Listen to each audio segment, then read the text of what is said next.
শুনে যান, বাংলাদেশ আন্তর্জাতিক বিমানবন্দর থেকে ফালতু একটা কানুন বাহির করছে। যদি আপনি একটু মন দিয়ে শুনুন তাহলে আপনার টেম্পারটা গরম হয়ে যাবে, যেমন আমার টেম্পারটা 100তে 100 গরম হয়ে আছে।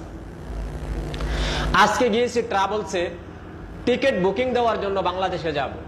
ট্রাভেলসের লোকজন আমাকে বলতেছে ফ্লাইটের 3 দিন আগে পাসপোর্ট ক্লিয়ারেন্স ফর্ম অনলাইন করে যাবেন, আর না হলে আপনাকে এয়ারপোর্টে ঢুকতে দিবে না, ফ্লাইট হবে না। আমি বললাম সেটা কি?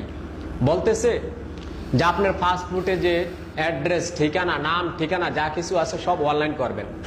আচ্ছা, আপনাদের কাছে আমার একটা প্রশ্ন, বাংলাদেশ সরকার এই পাসপোর্টটা কার বাল হালানোর জন্য দিচ্ছে? এটার মাঝে অ্যাড্রেস নাই, আমাদের নাম ঠিকানা নাই, আবার অনলাইন করার লাগবে।